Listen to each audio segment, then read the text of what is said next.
Mics are hot. We're about to start. Get ready to start the show because this is your seasonal anime discussion show of anime. Every season, we started with the fall. We're about to enter the winter. So without further ado, welcome to Off Da Binge, and I'm your host, Legendary Vash, and with me is my co-host Crash, or as we like to call him, the Hispanic Assassin. This is your go-to seasonal anime podcast where we dive into the best, unexpected, or the hidden gems of each anime season. Today is on our episode 7. We bring you the week 10 coverage, or we found out that behind the scenes we have a different perspective of where week 10 starts or ends, so we're gonna have that.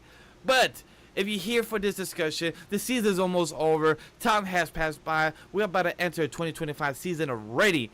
So without further ado, let's start the show and let's have a good time. As you know, your host, Legendary Vash, and I'm here all about the long title of Sika Adventures. Arise, Igris. Morning, afternoon, evening, whatever time it is. How is it going, ladies and gentlemen? It's your boy Crash, aka the Hispanic Assassin, your anime recommender for those hot, spicy rom-coms. It's gonna be having a good time. We here for the week 10 coverage, and I gotta stay. Right before we started officially, I was telling Crash like, "Hey, so I watched my week 10 episodes already, right?"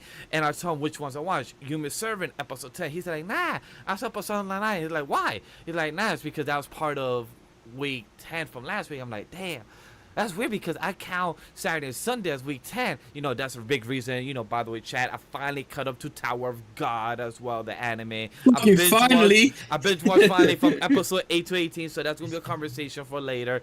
So that's an interesting conversation. So later for the new season of winter, we're gonna have a meeting to be on the same page and be like, all right, cool, our coverage starts from Monday to Saturday, not Monday through Sunday or Tuesday. We add things because we're doing this live. We were gonna record yesterday or today, and we said, hey, instead, let's do like a morning talk show, like a radio show. Let's have our show live, quick morning. Let's see how it goes. Because I've always wanted to do and produce a morning show. I've always found that type of radio vibe conversation has always been fun. I 100% agree with you. I'm more happy than anything that for once you're doing a lot more better than me. I had to admit, I'm been slacking this last week. You know, I'm living life, you know, to the fullest, but at the same time, you know, I have, you know, a family to take care of and everything. So of course, you know, anime is not gonna be on my priority list sometimes. So to say that you've been on top of your shit, you already got up to date with Tower of God, all your animes, as opposed to me. I'm slacking behind on everything, and I have some crazy takes for this week as well as that you don't agree with. I can't wait to get into that with you this week. Yes, I'm caught up to 13 fucking goddamn animes. I am proud of myself like a motherfucker. Like, yo, 13 animes, that is a miracle. What's gonna be 14? But I'll tell about number 14 why it's been slacking and why hasn't it caught my attention to actually continue it. But without further ado, let's just jump and transition into what are we binging to our second segment of the show. If you're new to it, this is what before we dive into the fall season, let's talk about what we've been watching outside of our weekly season anime. These are our recent binges, anything that we've been watching outside of our weekly shows. Like myself, I'm gonna bring up one. It's called the Apothecary Diaries. Apothecary Diaries. Look, chat, just know for the winter season, if Vash ever pronounced it correctly, that's a shot. If he pronounces it incorrectly, that's like 5 shots, 10 shots, so let's not do that, alright? Vash used to stutter. He has good improvement over the years, but there are a few words that he gets fucked up. So we're not gonna even try to say this word correctly anytime, alright? You know, it is what it is. We gotta give me and Chad gotta give you the free this week because you've been on top of your shit with the anime. I think we'll let it slide the one time. Yeah, so appreciate you letting it slide for this one time. So I watched episodes 1 through 18. Actually, a big shout out to Wifey. I saw with Wifey. I was recommended by a big shout out to my sister, the wise man, Gremlin. He told me to watch the series and also Crash. they said, "Hey, watch it." And also, if you get the chance, you'll watch your wifey. And guess what? We did. We watched the dub. The dub is very good. However, the reason I'm keeping this short is because we're gonna actually do a full season 1 coverage on week 12 or week 13 or week 1 in between that little New Year's week. So check in that week. It might be a stream as well. So stay tuned in that. If it is, that it will be week 13, week 1 of that New Year's. It will be the Apotheca Diaries season 1 and what we're watching the winter season. So it will be like a little tier chart or like a live chart, little share screen that we will be doing. But just quick impression, I was coming into the show, I had low expectation. I didn't expect I would love this show as good as it is. The Wiseman Gremlin was asking myself, Crash, and our friend Nate and our friend Neko, who's a better MC, Mamau for Apocalypse Diaries or the MC from Fearing? I cannot answer that, but Ooh. that debate's still going on. I could answer that. Give me like 3-6 months from now, chat. I just binged the 24th and 18 episodes here, so I'm trying to catch up to a lot of things. It's been a excuse me. It's been a slow, steady, but a good race right here. But honestly, as somebody who loves Japan and the feudal lord era and back then, to know about the hierarchy of the concubines and how it is with the feudal lords, emperor, all these type of hierarchy of who's on top, and it's all about the power struggle of to stay on top, and people will betray each other easily.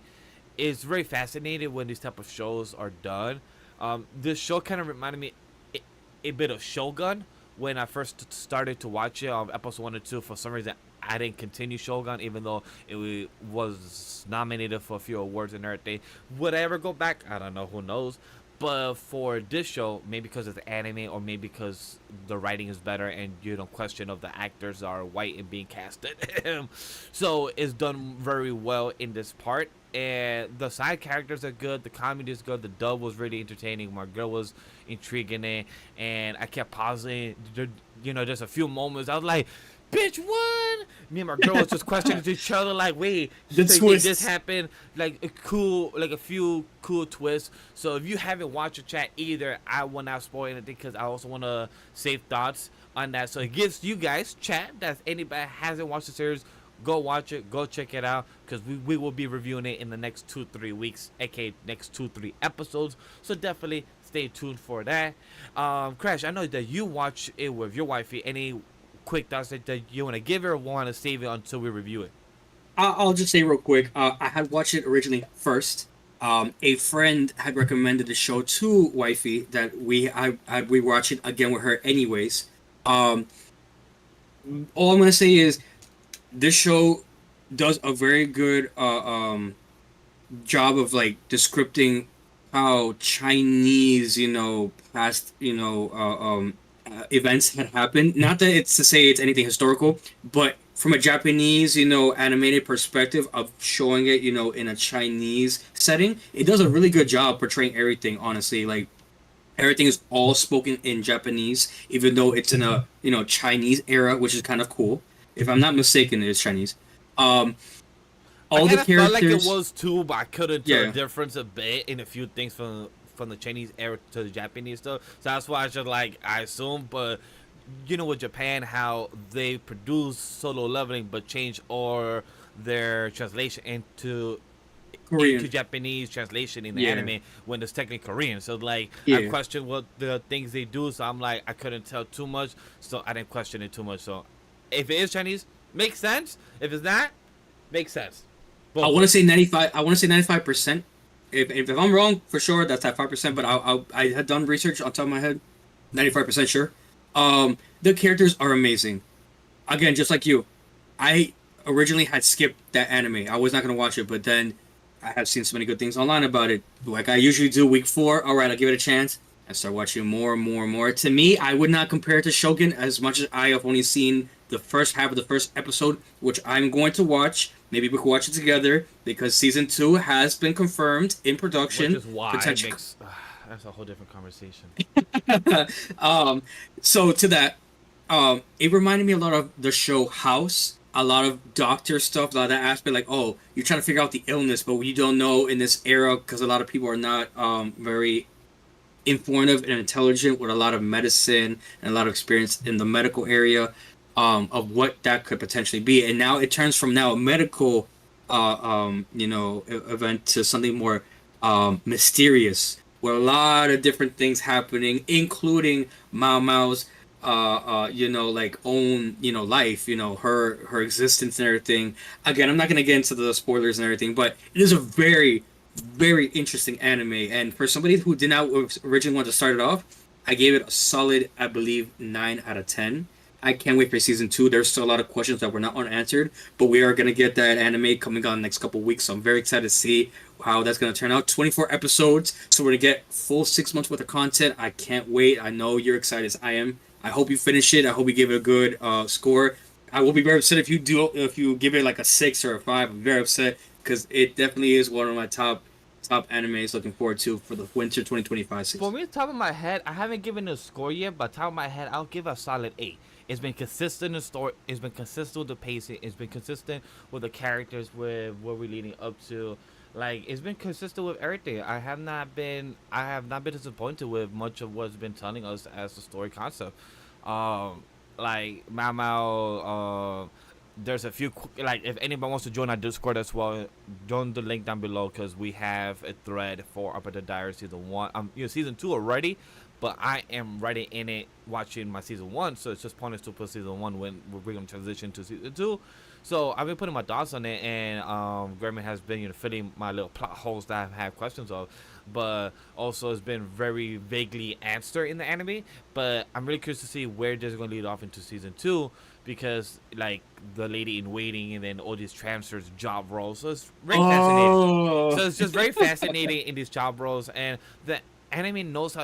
Every time I watch anime food, like somehow looks so fucking spectacular. I just want to stretch my hand and just be like, can I just grab a bite of this? Like, it just looks good. Have you got up to the part you said you were at episode 18? Is that the part where they are doing the second festival, not festival, but like the little event where like it's cold outside and all like the concubines and the we passed that already. Oh, okay. Yeah, I was gonna say that like it's not just her being intelligent with medicine too. Like she's also very very intelligent with being like with like inventions. Putting pockets inside of their pants, and then putting like little like hand warmer for them. Like that's so intelligent that you wouldn't think about that stuff back in the day. But for that, like to see that ingenuity with that kind of character, I personally like that. I'm like Mao Mao definitely is like putting her 2 cents in, showing like she contributes to the anime itself, and just her reactions, her being the cat, her cat expressions all the time kill me. Like either make me laugh or just make me more fall in love with that character. And the voice actress, which I will just say real quick, for those who are not really familiar, or for more the newcomer of animes, she is a very well-known voice actress. She unfortunately did get a lot of heat in the past with the Rent a Girlfriend series. She does voice Mami, which not a lot of people like that character. So of course, being the voice actress, I know what you're trying to do there, but her being the voice actress, she got a lot of heat, a lot of hate for it. Those things tend to get to a person borderline talking a lot online can immensely bring down a character. So of course to find out that she was able to overcome that, she was able to get a lot of support with it. That was really like I was happy to see that, because some actors, actresses, even voice actors, actresses do get shitted on a lot for characters they try to voice, which is not really their fault. It's just a job. You're offered a job. Sure, I'll do my best. I'm not gonna blame a voice actress or a voice actor for doing their thing for a character that I dislike. That's not their problem. They're doing their job that they're supposed to do to try to voice that character to the best of their abilities. So to see that a character, a voice actress like her was able to voice Mao Mao was fucking spectacular. Of course, she's done other work too. The robot, Near Automata. I can go on with a lot of the names, but long story short, she's a very, very, very fun character, and I can't wait to see more of her. Very funny about that character. you mentioned House in our chat. Gremlin says Mama is like House is so funny to me, but also it's super accurate. I haven't seen 100%. House. I have known about House on the show and everything. I've not seen it. I know of it. I've seen it, but I have not seen the show itself.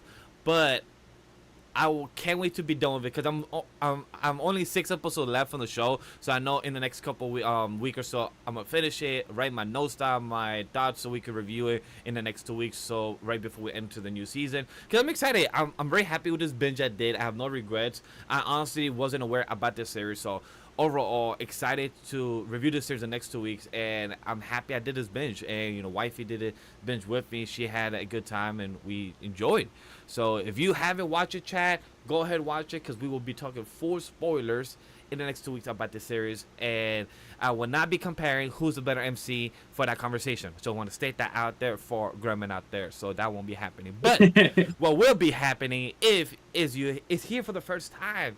We're talking about episode of the week. We're currently already past halfway of the week 10 of the winter season. I mean fall season, and we are about to talk about what anime stood out the most of this week. What's the personal episode of the week?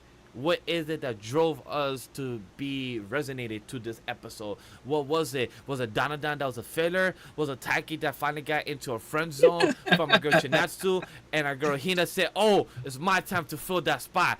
My time to go in. Let's go. Or is it we finally did the binge of Tower Guide, and that is episode of the week? So let's find out, chat. Let us know in the comment section below. Is this your favorite episode of the week? And let us know why, because we'd love to hear that. And then after that segment, we'll give you the rapid fire anime spotlight and then ranking of the week of our list. And then we end the show. So it will be nice, quick, and easy. So without further ado, what is Crash episode of the week, and why was it Danadan? First, major spoilers ahead. We're now week 10. I do not give a fuck anymore. You guys have had mad time to catch up on a lot of these animes. There's no excuse now as to why you're not up to date with it, unless for a reason you're an episode behind. At that point, I'm letting you guys know now. Major spoilers ahead. If you do not want to be spoiled upon, please, go skip this part. But if you are ready for my hot take, Vash. Well, sucks for me, because he's about to spoil a whole episode of a whole series that I'm there like 2 seasons behind on. So I guess, as your caller, I have to suffer here now and listen to this full spoilers of Danmachi, but let's find out.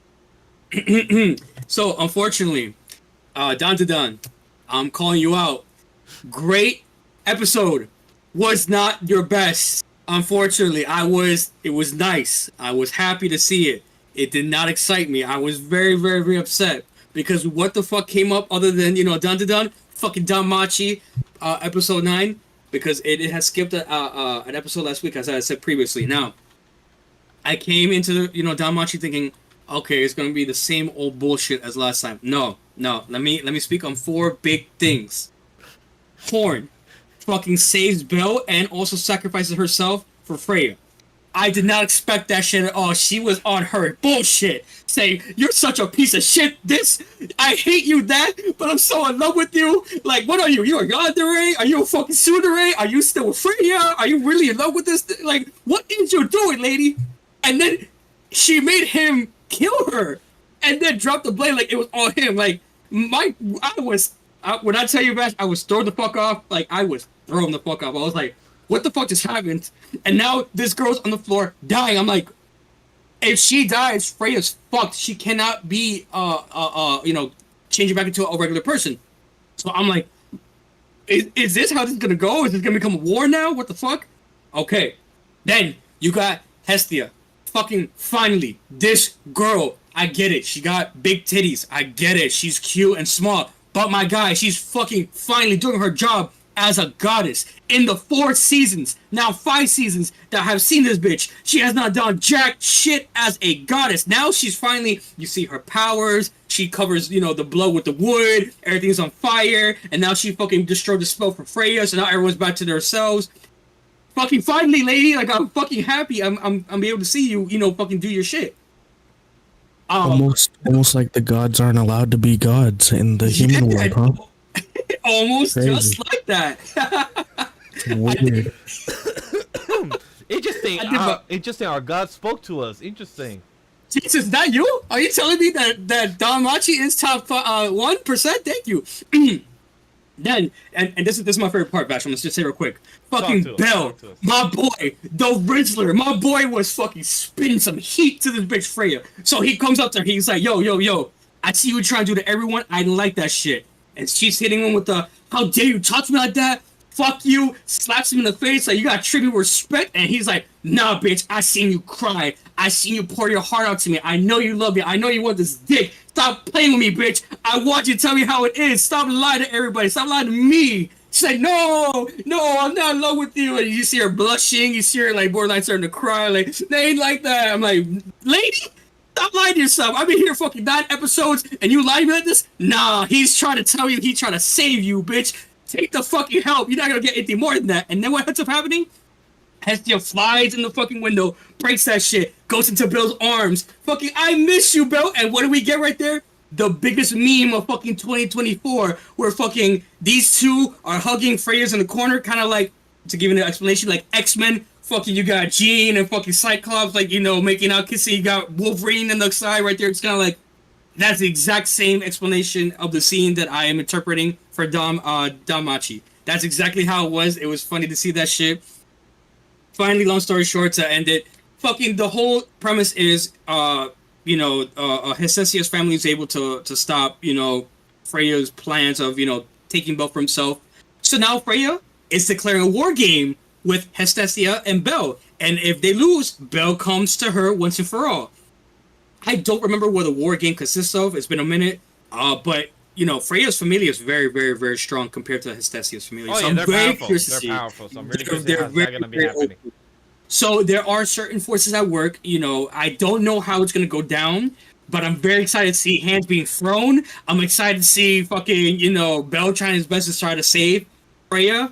That episode went so hard. Ryu fighting, everything. I was disappointed at Don.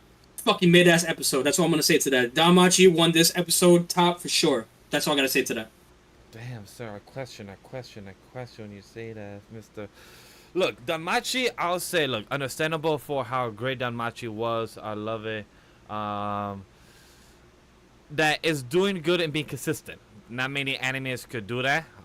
Be as good and has this type of shocking moments and makes you feel pissed off. And it's hilarious you're calling our boy Bell the Rizzler.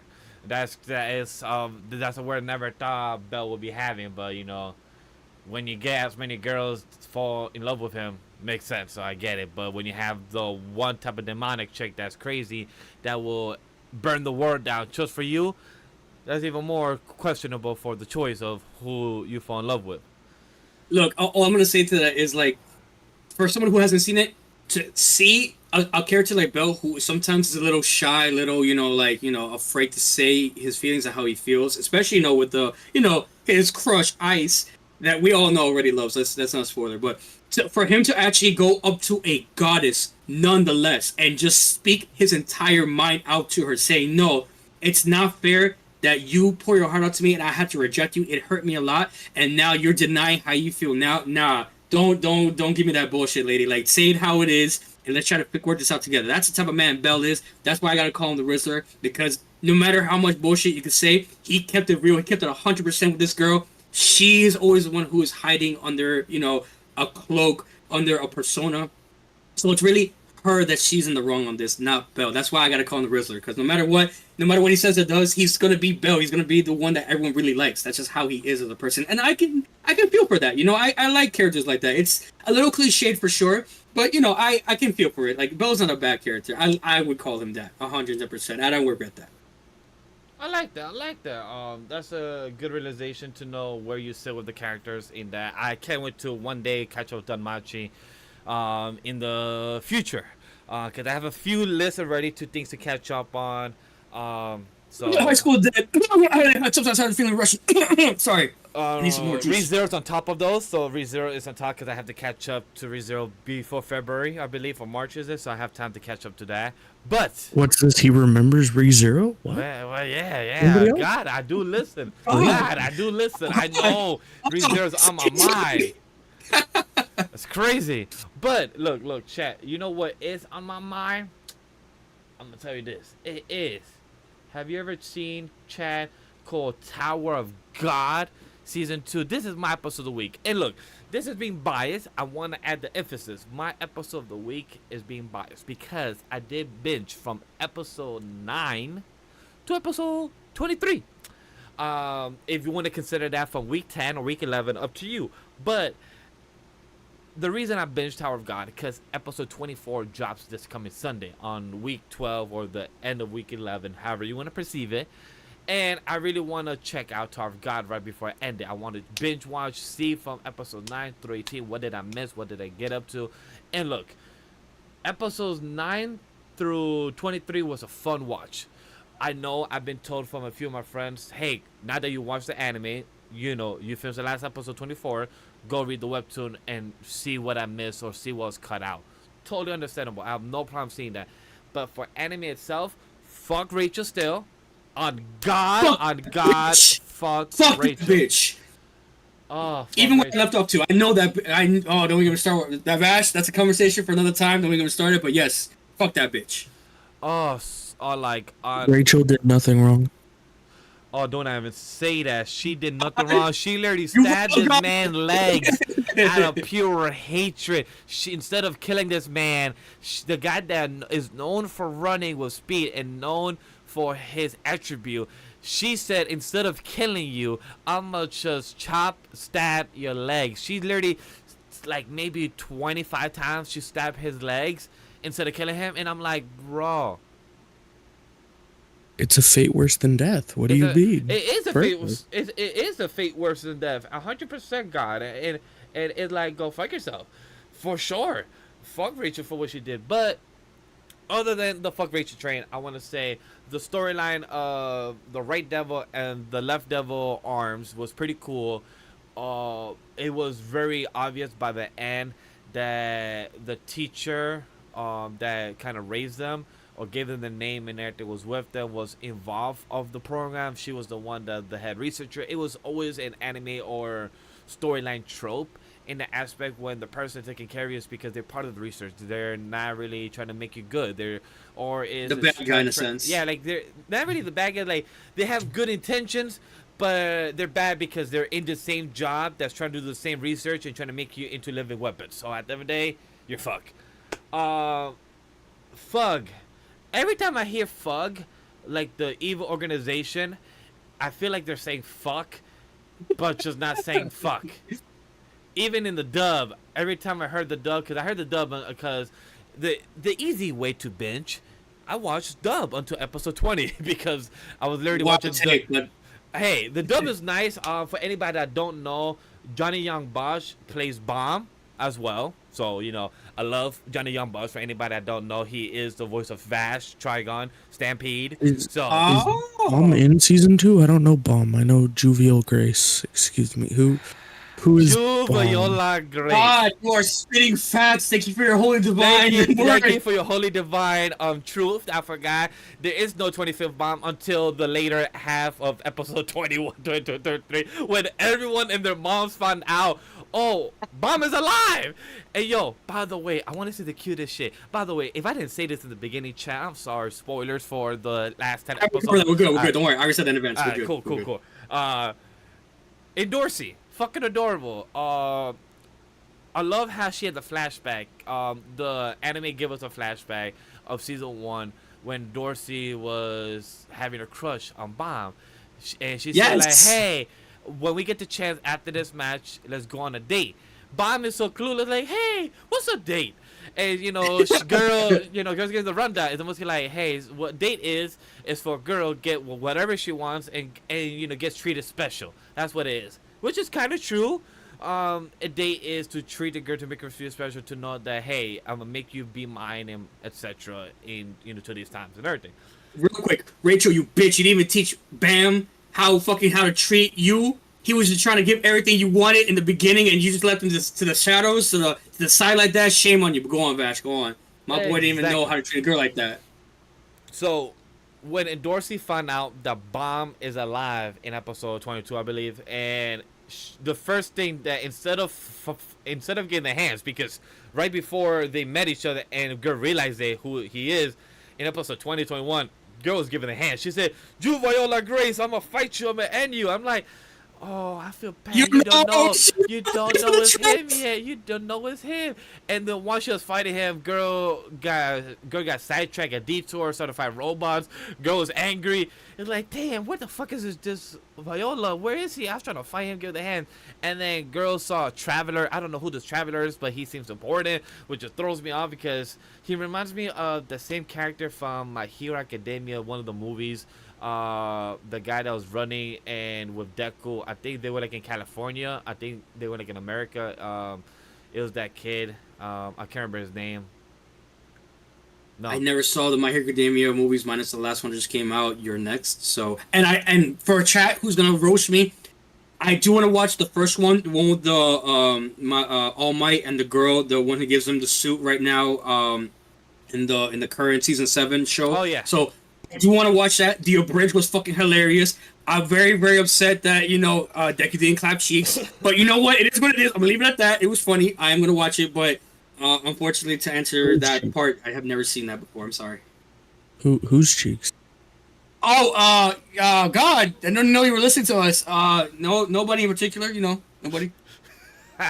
But when it comes to endorsing, it's cute that she literally right after she my mom, the first thing is like, hey, once all this done, you still gotta take me out on my date. So I love how she brought that back after years later. She's just happy to see Bam alive, and she's not the only one. Even the other crew, Kun, yo, his face was the most happiest. He kept saying like, yo, I'm not gonna let anyone fucking ruin this reunion. On God, I'm gonna give y'all the hands. I'm gonna fuck all of y'all up if y'all continue messing up my reunion with Bob. I didn't know this man was alive. Now he's alive. Will make everything impossible alive. But you know who was the cutest reaction to see that they was alive, Bomb? It was my boy Rock. Rock the dinosaur. Or technically what they call him is the gator. Yo, his reaction of Black Turtle being alive and him crying when he hugged Bomb. He's like, Black Turtle, Black Turtle, Black Turtle, you're alive! And just crying, that made me the most happy. It's just seeing it like, oh, Rock has emotions. And he literally, it showed that even when Bomb disappeared, Rock was truly hurt. Like, he was very sad to see Bomb disappear or not dead. And he was one of those people that Rock at the time we didn't see much interaction or character or emotion of him, but showing that he actually did care this whole time for Black Turtle, and it showed that he was willing to fight anybody. He's like, yo, I don't care where we're going, whose house we need to destroy, whose hands we need to fight. And there's a few times that Rock was fighting some strong opponents. I thought Rock was gonna get the hands on him, but nah. Rock was holding his own. He threw spear. The bad guy threw the spear back. I thought Rock was gonna get cut or something. But nah, Rock just grabbed the spear back like it was nothing. Like, nah, this is my spear. What you mean? And it just showed the strength of these players. And by the way, it was a great balance because I was binge watching. I forgot what series. Blue Box or some other series. Oh no, I was watching a particular Diaries. And then I switched over to, my Binge of Tower of God. The reason I didn't choose Yakuza and chose this, because I wanted my shonen feel. I wanted my action feel, if that makes sense. I wanted my pure action, kind of meathead is the word. I hate using that word, but I wanted my pure action and meathead. So that was pure fun in that type of regard. When it comes to the action scenes, I want to state this: the action scenes of who was it? Was it endorsing? No, it was the reptile girl. God, can you remind me who is the name of the reptile girl?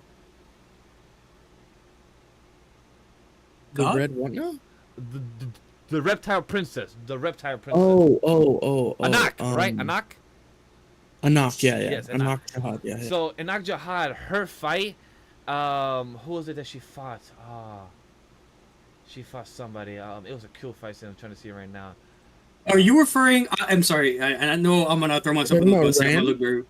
Yes, Ram, the episode 19. Yo, that fight was amazing. That fight against Ram. He reminds me, I have not seen it. Do not come at me, guys. Do not come at me, chat. Hunter x Hunter. I have not seen Hunter x Hunter fully. Us. Yes. Yeah, I've not seen Hunter x Hunter. And Ram reminded me so much of Killua. Like You mean Killua reminds you of Killua? It's crazy. No comment. I Yes, really don't have a comment on that. Rob literally had the lighting powder killer and everything. Bro had the white hair, short attributes body, literally almost had the same clothing style of fucking Killer. I was laughing like, bro, this is like a copy and paste of Killer. Bro just has a star just showing like he's going full body, ham 110% power right now. And it was a cool action scene. I love how he asked the he has to practice like, hey, can we just have a one-on-one fight? I don't want to verse these one on 1-on-9 people. I want to have a one-on-one fight. I love how I remember. Is that fight over, by the way? Just Yeah, out of curiosity. I believe so. Yes. That fight was ended on episode 19 as the Oh, draw. right? As the draw. No, Parakill won. What do you mean? Yeah, Clearly he- Parakill won because of his stupid ass. Will say revolution. I'm like, bro, shut the Revolution. fuck. What you doing?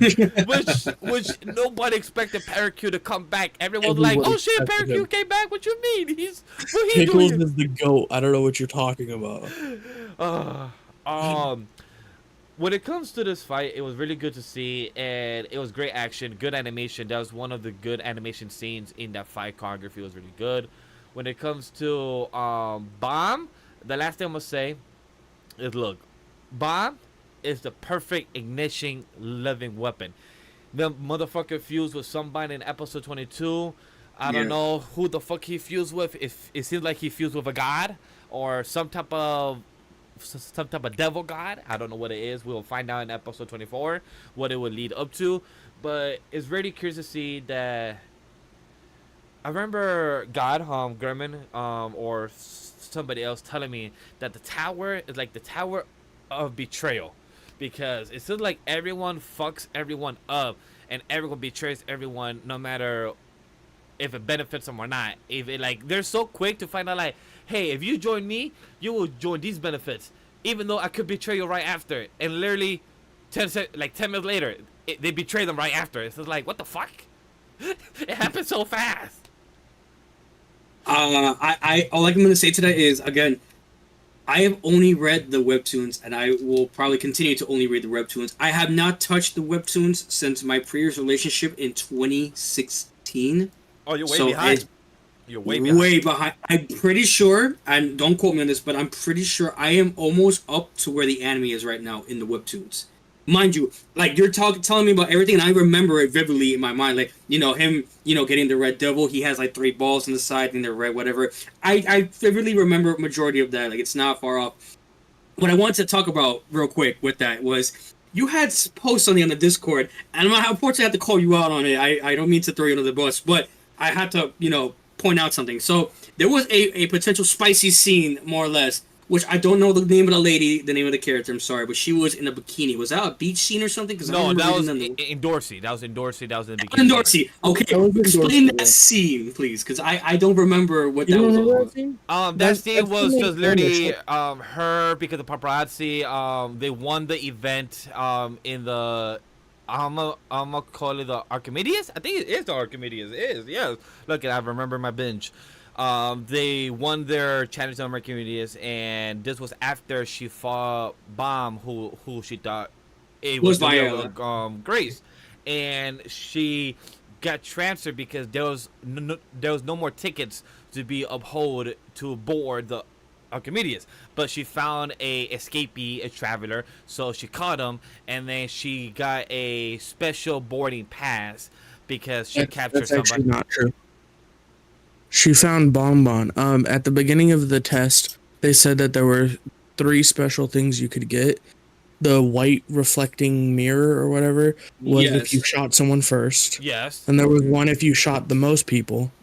And then there was a special ticket given to someone who found Bonbon, which is what she found. Ah, okay. She got special permissions on the place because she found Traveler, who was a stowaway. Exactly. Appreciate God. Appreciate for the clarification. Thank you, Lord. Thank you, Lord. Amen. Amen. So that was very useful. So that's how, and she was in her bikini because they have a pool over there or some type of sauna, and then she was laying down, and the anime I like what I saw. The anime felt like they gave us that important scene in that type of scenario. So great fan service, 8 out of 10. Thank you for that, Vash.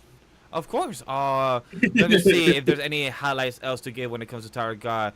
Like I said, Rock is adorable in his chibi form, in a little adult, little small form, adorable. So he's cute. And I love how he gives everyone a name by nickname. describing their feature. For the girl that spits hot fire, who's the princess of one of the 10 families, she is Bun Turtle, like, cause she wears a man bun. She literally wears a bun, and then she goes Bun Turtle. The guy that I have on the thumbnail, that got one shot on the chest, he's go Curly Turtle. The one with the blonde hair, right? Yes. He's called Curly Turtle just because of curly hair. So it's just pretty funny how he has these type of nicknames and everything.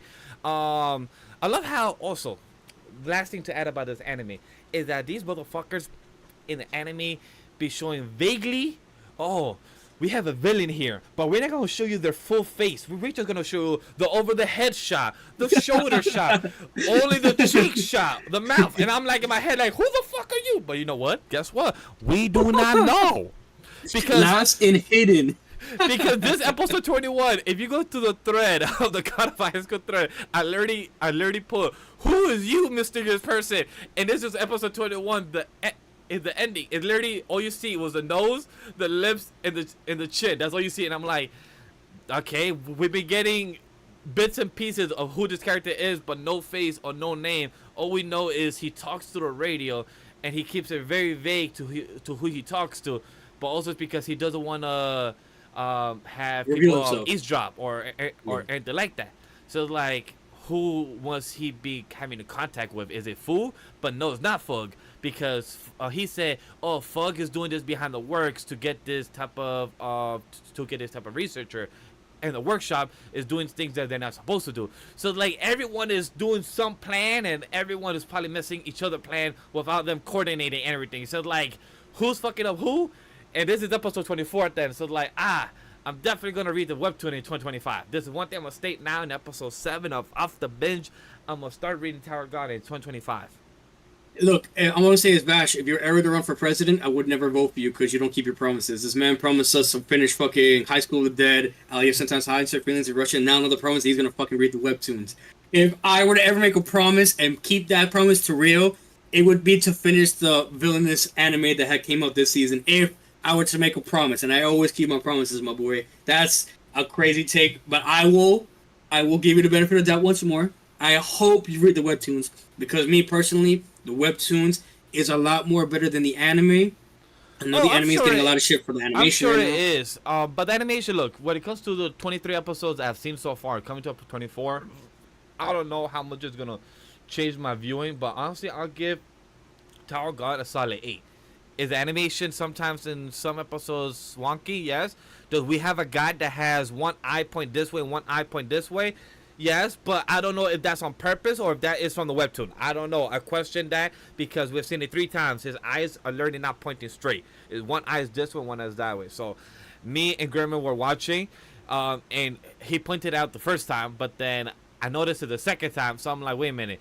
If he's 2 times cricket eyes, so that must mean he has to have cricket eyes, because I don't think the anime will fuck up twice with the same character. So it's like, he has to not have cricket eyes. So most likely that's the case. The one thing I want to add the last thing I want to add is fuck Rachel, and 2, Mad Dog. I really want to see him fight Bomb, so hopefully it happens next episode, because Mad Dog was hyped up of who this dude is. And then that's about it. I'm like, okay, you have not shown us any more about Mad Dog. So I really want to see where we go to with Mad Dog as a character. Nice. I honestly liked it.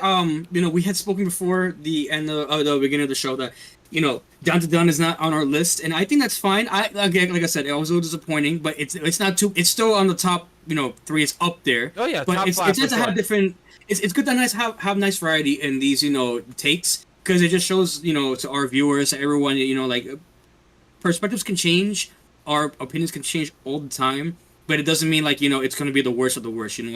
Something was just a little better and we just really enjoyed it, and here's why. Because there's always a lot of animes. There's always going to have a different variety of things for us to like and dislike. And just so happened this week we had something different for our takes. That's all. Yeah, for this week was Tower of God because I did a fun binge of what it was, and sometimes like the villainous or Blue Box or Ferretta or even Dragon Ball Daima. Each of them have good episodes. That don't mean that it's episode of the week. Out of the 13 episodes I've seen in 1 week, don't mean that it's the top one. So overall, I'm really happy about Tower of God. I can't wait to see where it ends off and more questions to be answered. And fuck Rachel. That's almost saying. Fuck Rachel. Fuck Rachel. She did everything wrong because she wants to be a jealous ass person just because somebody else is climbing the tower and you don't want to climb with them, and you want to be envious because they are getting all the friendships and you just want to continue fucking everyone else's life up. Then maybe you should get your life fucked up and die too. Bitch, I hope it gets what's coming to you in the future. I know I'm way behind the webtoons. Oh, wait, I'm God. gonna play devil's advocate for Rachel, okay? Our talk to us, you Rachel defender, God, but copy. She was told that she would not be allowed to climb unless she killed Bomb. So what did she actually do wrong? She chose to listen to somebody telling her that you gotta kill God. Gotta kill Bomb. The 25th Bomb irregular. I would have thrown myself in the fucking hole, bro. Yeah, I had nothing wrong. But Head On is like the guy. Yeah, he is the guy, but she doesn't know that because even the Right Devil said, like, hey, I saw the guy, the god of the tower. Even the Right Devil knew that was him, but I don't know if Rachel knew. I'm just saying, she just did what she needed to do, and that's what Tower of God is all about. Look, I'm not gonna entertain the idea anymore with this take than this. If I had a choice between Fullmetal Alchemist Brotherhood, the man who fucking transmutate his daughter and the fucking dog, and Rachel, the both of them go in the fucking hole, bro. On God, both of them are evil as fuck. That's all I'm gonna say. Fuck Rachel. That's it. But if you had to pick one, who's more evil? No, don't make me choose between the book. No, the dog, bro. Sorry, the father. The father. Like, Rachel, that's what I'm saying. Rachel's not evil. No, Rachel's not evil. Rachel's not evil, but she has bad intentions. She's opportunistic. She is opportunistic. That's not wrong. She is opportunistic. But do I disagree with her opportunities that she has in front of her? Yes. How about don't choose those opportunities? You didn't need to stab the dude for 25 times on his legs. I'm gonna just say that. You didn't need to stab him. That was just funny, to be fair. It was funny to be sad. That God is giving us right now. What the fuck? We see it. Anyway, we're gonna go to a rapid fire of Danadon, Aphrodite, Blue Box, Time with the Knot with Amagami Sister, episode 10, and You Miss Servant, episode 10. These are the animes that myself and Crash are having in common. So we're gonna rapid fire them and review them and discuss were they good, were they bad, or were they alright. So Chad, without further ado, we're gonna hit it first with Danadon.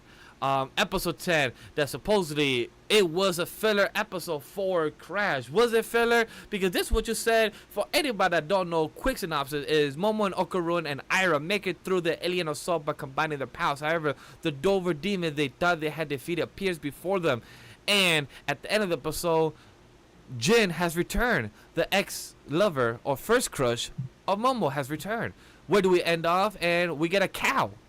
Crash, you said this was filler. How did you feel about this? Fucking mid-ass fucking show, bro. Oh, God, I was so tight. But no, I'm like, I don't want to piss nobody off. No, the whole chat was like, you were wild. You didn't want to be milked like a cow? No. Okay, the episode was great. Look, there was...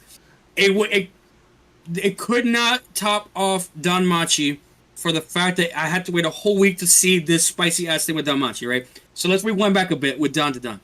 So the fight scene is already over now. The whole school knows that these three were butt ass naked. I feel bad for them. Like, I would not want to be in their shoes. No one wants to fucking know that they're fucking butt ass naked, right? Ira friends are alive. Wait. Let me hold on. You're missing the bigger elephant in the room. Let me just address that real quick.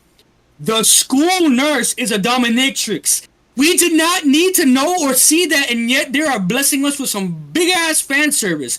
I know she's gonna come back later in the anime. I don't know how fire or how spicy she's gonna get with her fucking, whip that she was whipping the fucking teacher or school principal, whatever, whoever the fuck he was with. But that was very funny to see regardless, nonetheless, and I really cannot wait to see more of that.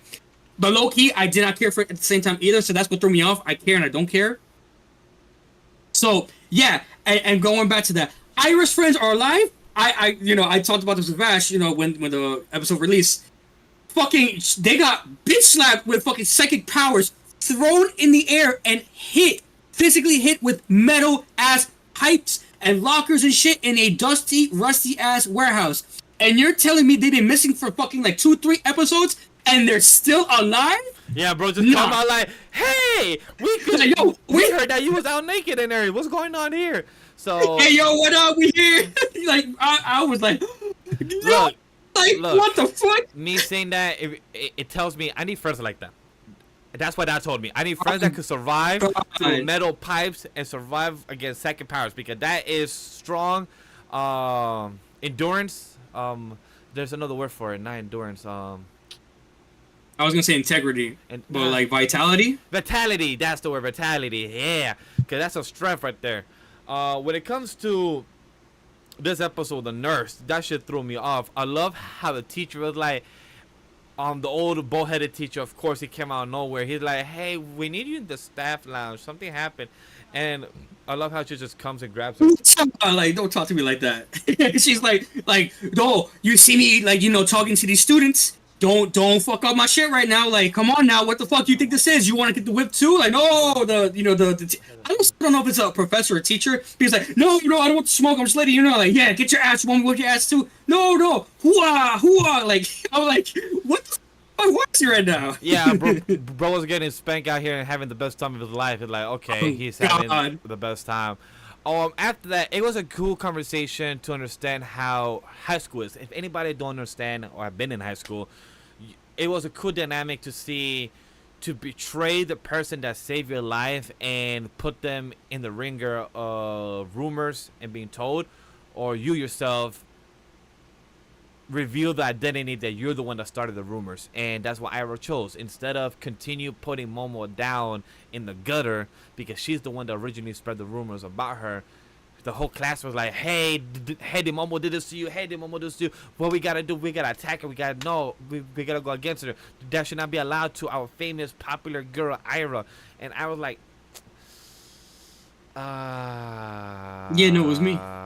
Guys, it was me that started that, and everyone was just quiet. I love how they did that in the anime very well, showing that everyone's starting to like question it. Everyone's confused, like, cause that has happened a few times in any type of high school experience, where sometimes the person that did the rumors now regrets it, and now it makes them look bad. So Ira had to kind of resonate you want to with say life. Like, had to resonate with life to understand, like, what did I do wrong or right. So I really love that retrospect of what that could have meant for them. You want to consider too that, like, her character development has been so on point.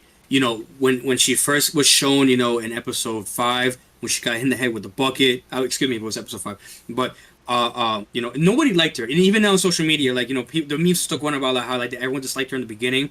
So then, that whole transparent scene to then what happened with Acrobatic Silky, her getting her life saved, and now going on to this point. Now you're seeing a big character development of Ari. Like, she is not a bad person. Her personality is a little wanky, of course. She's a little not all there, and that's fine.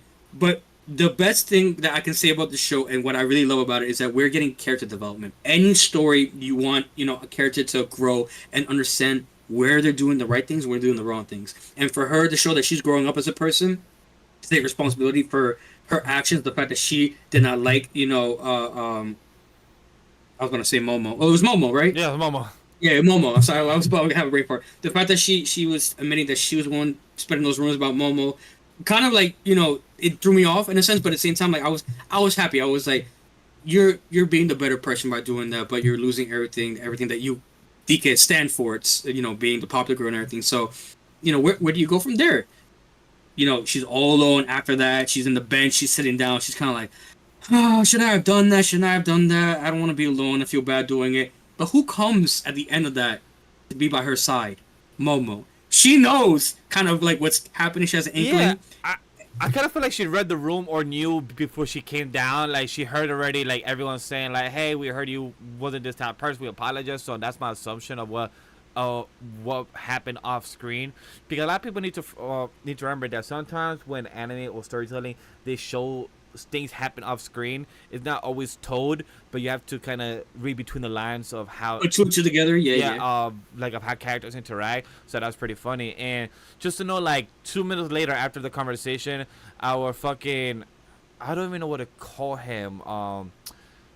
Like, it is he like? It's so weird. Are you talking about the alien? Yeah, the alien, but I don't even know. Like, is he like an alien cow? Is like what? Like, No. He is called Japanese salaryman. That's what he's called. Japanese salary. Yeah, and his blood is milk. Instead of blood being red, for vampires, his blood is milk. You wanna? I don't know if you ever studied like horseshoe crabs. So like their blood is blue. It's not red like ours. You can consider it like that. Like their blood is not like that of a human or an animal's. The milk aspect is just like it's similar to blood in that aspect, but not intentionally because humans use the milk and either dilute it or add like other things to it to make it taste. So it's similar, but it's not the same. It's just like the coloring. It's kind of like how also it's kind of like the white blood cells. It's kind of like that. It was more of the white something blood like cells. that. So Yes, something like that. It was interesting comedy. Us finding out that he has a whole son. Us finding out that he has a whole different planet. That he needs to do this. That he's a bounty hunter or he's a weak one. Wait. Hold up. Before we even get to that, I'm sorry. You're 100% right on that. Let's rewind back a bit because we were getting a little ahead. I forgot to mention. Oh boy, I'm just giving my opinion. I'm just going back in, rapid fire. I'm just going in. Like I'm not trying to stay here too long. We can't. Hey, somebody's called this a filler episode, right? So technically, we're not supposed to be here long. This is supposed to be a quick review, right? Yeah. We want to don't forget the other elephant in the room because there was two elephants. The intimate moment we had with Ken and Momo, like after the teacher left, after Ari left, yeah, that's a good. You want to remember that like she finally asked the question to Ken like, yo, why were you doing all this? Like, what led up to this whole event happening? And it was like, I was trying to work out for you because I'm trying to get buffer for you, mom, because not saying I like you, but I want to show off, my muscular, skills to you, so you don't have to, back me up, because you always back me up. I'm trying to back you up, bitch. And she fell for the trash with her nice eyes. She's like, oh, he loved me. Oh. So that was a little moment. I was like, damn. And then who had the fucking cock block these motherfuckers? The fucking Gyrus had to come in and fucking be like, oh, they're having an entanglement because of fucking the shrimp. Yo, those girls are smart. She literally said, we know, we figured it out. It's a love triangle. We get it. It's a love triangle going on. I'm like, and then fucking I'm getting ahead of myself. Spoiler alert! But fucking the Jin's gonna come. Fucking they're gonna be like, oh, now it's a love fucking square. It's gonna be this whole thing. Which I forgot who's gonna be who. At the end, we find out. Like I said it in the beginning of our rapid fire segment, Jin came back at the end, and I love how Ken or Okarun, he was okay. He was just asking like, hey, who is that? I love how Granny was like, oh, that's a childhood friend of Momo, not a big deal. And she took the longest pause. Oh, and that's all her first crush. The way Ken went from regular face like, oh, long childhood friend, and then once he heard, oh, first crush, like, bitch, what? Like, I felt bad for him because like, fuck, I got competition. Is he coming back in life? Is he gonna place his bed like, this is my woman now? So, chat. We already have heard the word was past tense. Exactly. So we know right now was like what past tense. Good. So can feelings be reignited? Yes, they for can. sure. For him, not for her, chat. I'm telling you right now, she likes Okru. She likes Ken for sure. But Ken will be worried that if he starts liking her again, he could start making her feel feelings for her once again. So that could happen. It's natural, which Okarun don't have to feel worried. But in high school, all these type of ideas pop in the head, and also as anime. So these type of feelings and emotions will talk. But I heard very good things about this series when it comes to rom-com, like when it comes to the romance and the conversation. So really curious to see how this series takes the change of pace in storytelling when it comes to romance to the MCs, because we don't usually get that in a lot of MCs in shonen that we the audience know that they do like each other, but the characters also know, oh shit, they also do like each other actually. So that's something that I'm pretty like and happy to see. Look, I had a lot to say about the episode. It was not mid. Let me just say that one more time for chat that didn't know it wasn't mid. It was a filler episode for me because it's building up from the fight that just happened to now the next episode, which is now going to be, with Ken and Jin. I have heard a lot of good things about the manga fights already. I have seen some stuff, nothing crazy spoilers, but I just know, something's better go down. So that's what I'm looking forward to. That's what I'm saying. This one was great. I love seeing the whole emotional, build up that's going to happen for the next episode. Fine. But it could not be number one compared to Don Machi. But I will give it that much that I'm looking forward to episode 11, next episode. That one's going to be my top one for sure. I will be surprised if it's not. I'm not expecting a lot of crazy things in week 11 for a majority of episodes coming out. I think Dandadan's going to come back on number one, Vash. I don't know about you. With Dandadan, look, my last thoughts is just to say it was a good comedy. The cow being yanked by an alien. And I love how Ira is, experiencing this within a week of just, jump into this world and then seeing a cow and alien ship just And I love how Okarun gave the explanation about in some cultures yokai and aliens are the same. I love how he gave that about the spirits. So that was a good explanation for us, the audience, to know that in some cultures, which is very real, like in Spanish cultures, the Day of the Dead. That's a lot about the undead people that we have, but we also have spirits. We have yokais there, so it's very different to a lot of cultures when it comes to this series. Also, the art style was hilarious when the anime drew the art style of all the things he was drawing, really good in detail. But then when it shows in the whiteboard, it was all scribble, scrabble, and just showing the whole type of timeline of what it could mean. And he's hunting his balls. I mean, they're hunting his balls, aka his dick and wiener, his powers, and hunting now Ira because of her connection to the yokai of Acrobatic Silky. And he believes his theory is that they're hunting them is because the yokai or the aliens cannot access the yokai powers because they need a physical body or a spiritual connection. So that's why they're hunting Okarun and Ira. So that's also pretty interesting to know that this is kind of the plot point of the story from what I could tell and see from the thread. God? Yes, God? Their theory was that the yokai are what is protecting the Earth from being invaded by the alien. Yes. So they wanted to research it. And how do they research it? They take Okarun's balls. Yes. Balls. You gotta grab the golden balls. Do research. So that is an interesting theory to know that the yokai are actually protecting us, and that's a nice type of twist.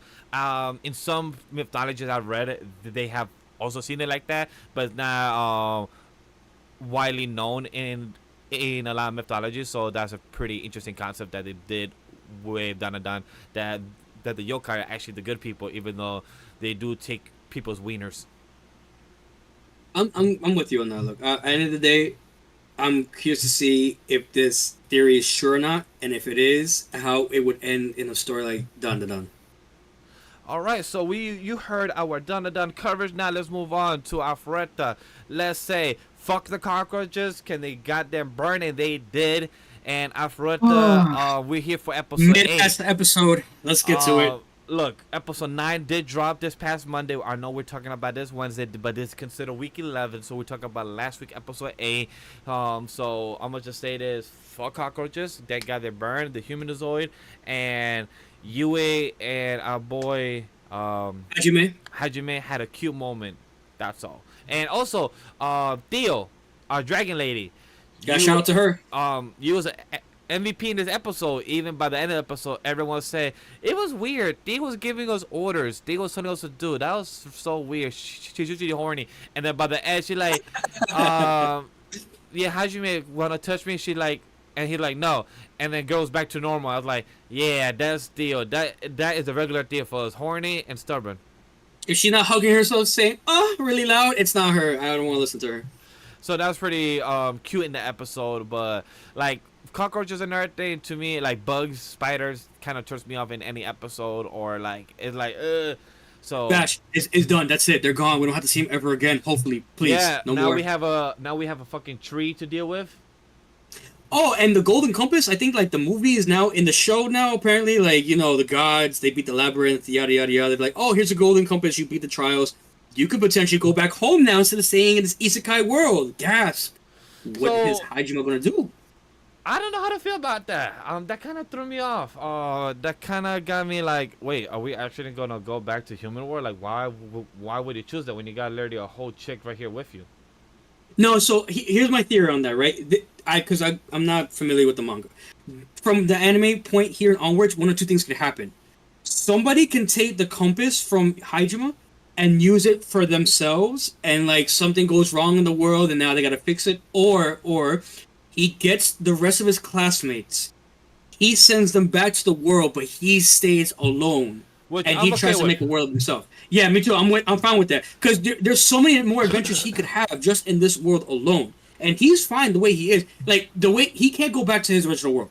Based on how he looks. A guy with a fucking metal man. Metal Why hand. can't he bring his waifus back with him? But then in the world like, with no magic, that's kind of boring. They're like gods in their world of Earth. Yeah. Like, they're like gods. Like, if he comes back with his alchemy magic, and she, the elf lady of the tree, by the end of the episode, she literally gave each of them evolution magic. By the way she describes this, it sounds like equivalent exchange of alchemy magic. That's what it sounds like. She literally said, allows all the evolution of magic to evolve. And then I'm like, okay, that sounds broken as hell because you have creation, gravity, spirit, metamorphosis, spatial restoration. Spatial That's broken. Hard. That's some broken as shit hell right there. for me. Like, Hajime literally just became OP as hell. And if there's other characters and the heroes got this, they finally have at some level to be like him. Well, no, she mentioned that there is the evolution magic. She only gave them one type, which is the dimensional or whatever the hell she gave them, the compass. That's only one type of the evolution That magic. has been created of the And, three. I and believe we that has know ever for a existed. fact Yeah. from the other dungeons that just because you're granted the ability doesn't mean you can use it. So who can even use it? We only know that Hajime can. Who else can? Because maybe more people in the party can. Yeah, because So- like from the constant magic, you'll be considered the act of a god. Like the constant magic, like, once I heard that, I'm like, you can literally do alchemy. Like that sounds like an alchemy type of magic type of attribute from that. That's the magic Hajime got first. What do you mean? That's the first one he got. Of the In first the first dungeon. labyrinth in Yeah, season season, one. yeah, Okay. season 1. That's what he got. He got evolution magic off rip. He evolved his enhancer skill to be able to do alchemy. That's what was given to him. What she was doing, she was just explaining the type of magic for anyone who didn't know. And gave her one single one that she could give out. Okay, so then she confused me from what I already knew. Mhm. So she was just rehashing to the audience that probably forgot, or to the party that was there that wasn't there Exactly. the first time. It was for the party, but it's more for us viewers to understand more of like what the item Okay, is and so what like that you need. confused me what I already knew then. Understood. Yeah. Just like I think Yue got one of the magics and Hajime can't use it. From I Yeah. think You talking about the ring? the volcano, right? Yeah, it is the magic she used to kill all the to kill the roaches. Yeah, okay. Yeah, And then I think the bunny, I think Shea got one in the form of her hammer from one of them too. I don't remember. I haven't watched season 1 in a long time. I'll be honest, guys. Or season 2, or It's season okay. 3. It's okay, God. We take your information with a grain of salt. We appreciate your advice and opinions. Anyways, thank you. yes. So when it comes out for it, the episode it was solid. It was a solid episode. I'll give it like a 7 out of 10, just for pure entertainment and to tell us. If it was no roaches, I'll give it an 8. But with the roaches and dying and the flaming and all that, I'll give it a solid 7 out of 10. It was really enjoyable for what it was. Hell no, mid-ass fucking show. 6 out of 10, bro. We didn't need the roaches. We left us in a cliffhanger, and they didn't even fuck. They didn't even fuck after all that hate. Fuck out of here. Whatever. It is what it is. I hope you got. They fix that in the next episode. They in a hotel. There's no bed. You expect them to fuck in the tree labyrinth in the roots? Episode 3, we had that right there in the bag. So wait, I'm not even gonna get into this, but I'll say it real quick. You expect us, give us viewers 2 borderline rape scenes, but you won't even let my boy Hajime clap cheeks real time in episode 3 or even after the fact when you get angry? Nah, that's wild. But anyway, go to Route 34 or go to the dark web for hentai for that. no. It's whatever. Him It is and what it is. Shea canonically did have sex after this episode, for the record. Yes, yeah. That is canonical. Okay. No, it's canon. This is the first time they've boned. So yeah. So see, you heard it here. Him and the vampire have been boning since like episode 5. No, yeah. I'm saying, yeah, no, they have had sex. I remember. But him and Shea did for the first time this. So yeah. Wait. No, are you referring to the episode when they were in the tree? Yeah. No, wait. You're, Lord, excuse me. No bullshit. I am calling down because I thought they were gonna do it. I had to mention that in the episode before. They could have done something and nothing was shown. All they did was hold hands and smile. That was it. You're telling me now in the manga they fucked? Yes. Or maybe it's the next episode. Maybe I'm See, I watched all the episodes. Thing is, Crash, I do want to say God did see episode 9 ahead of us, so we only have seen 8, so maybe it's confusing us a bit. Next episode, it's off screen. It's off screen, but it did have. So God was giving us a revelation. Understood. Sorry, guys. He's saying, stay tuned. Week 11 is gonna be more spicier. This is why I can't join you guys on this podcast, guys. I watch too much. I'm too far ahead. No. You are here, allowed to be here with us, of Pride and Joy. So let's get on to the Blue Box, episode 10, where our boy got put into a friend zone. I'm gonna keep it simple as this. There was literally a simple episode that could be stated in 1 minute. Bro got literally told friend zone, and that's it. And then in high school, the next day, he literally told his friends, said that, yo, I'm on my mind. This happened at a barbecue. Our family, we're hanging out. I thought everything was going good. She told me, hey, remember what happened when we were staying? I locked in. We almost kissed because you were sick. Let's forget about it. You know the pain a guy will feel when you get told, hey, I know that you probably had a crush on me for the past year, 5 years. We almost had a good kiss. We felt the most 9 episodes. Eyes. But let's be friends. Yo, the amount of pain I felt hearing that for Taiki, because I've been there.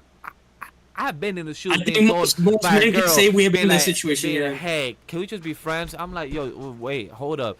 Can we talk about this? Like, nah, I'm gonna make the decision for us and put us in friend zone. I'm like, can we talk about this? Nah, friend zone. And the side chick, the best friend, literally telling us later, saying, hey, yo, Hina, this is your time. This is your time to fill this spot. I got nothing to say on the matter. Fucking mid-ass fucking episode. 6 out of 10. My girl did not have to do Taiki like that. On God, that was mad disrespectful. The pool scene, him expressing his feelings to his other boy, I forgot his name. That was cool to see. And I will say, my boy Taiki was more aggressive with his feelings. He grabbed, Chinisu by the arm right there, as he was putting the cleaning stuff away in the locker room. I'm about to say that's more to help her because the car was coming by. I was like, I personally liked the aggressiveness before the whole let's be friends thing happened. It just showed, like, again, character development. I personally liked that. I was like, okay, cool. He's putting more assertions into his own feelings because just like with Belle or like some other MCs, you're dealing with a character that's shy, that's dealing with his first crush. I get that. I respect that. You seeing him trying, like, wait, don't go, like, I don't want to tell you anything yet, but, like, just, give me a few more minutes with you, please.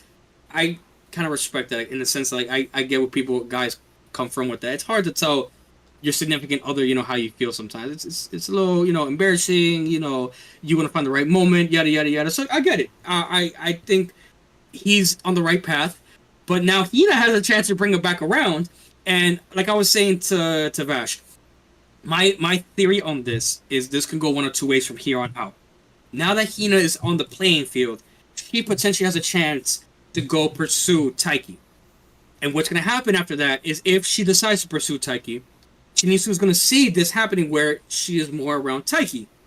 And she's going to realize in her own feelings, fuck, I was wrong. I didn't mean to say it like that to him. I said that I want to, just focus on myself, on basketball, whatever, but it's not that case. I just don't know how to express my own feelings. I want him back.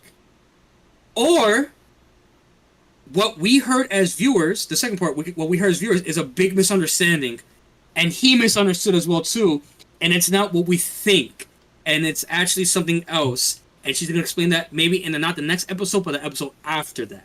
No matter what the case is right now, my boy got in the friend zone, so now he's got to train harder, fucking work out more, flex. We're gonna see if Hina goes for him. We're gonna see maybe more potentially badminton tournaments, matches, whatever. We don't know. Right now, we're in the summer. They're enjoying barbecues. They're chilling right now. Who knows what's gonna happen? No really. lie, But when animes go to their spring season or the summer season, I'd be confused as hell because other cultures have their summer spring season very differently, so that sometimes confuses me in like my timeline. So that gets me like, oh wait, what's happening this season, or what's happening now? So that kind of confuses me.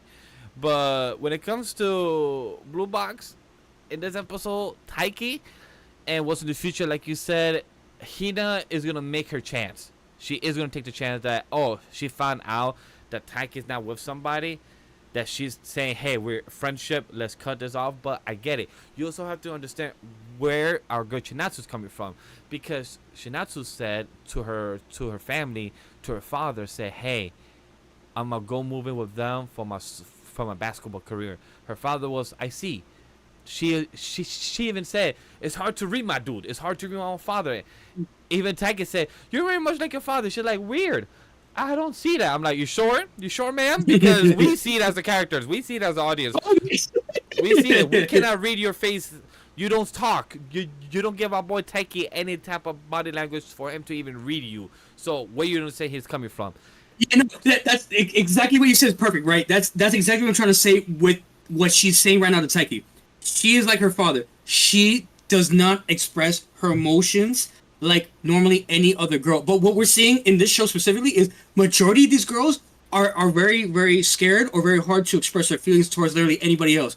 Hina, she is a childhood friend, and she likes Taiki, but she has not made a move to try to confess her feelings. Taiki, and we don't know why yet. But for her, I get it. In any type of best friend, my girl, my current partner, she was my best friend for 2 years. We did not see nothing to each other until one random Christmas, post-Christmas in January. I literally said, how you doing? You looking like a snack.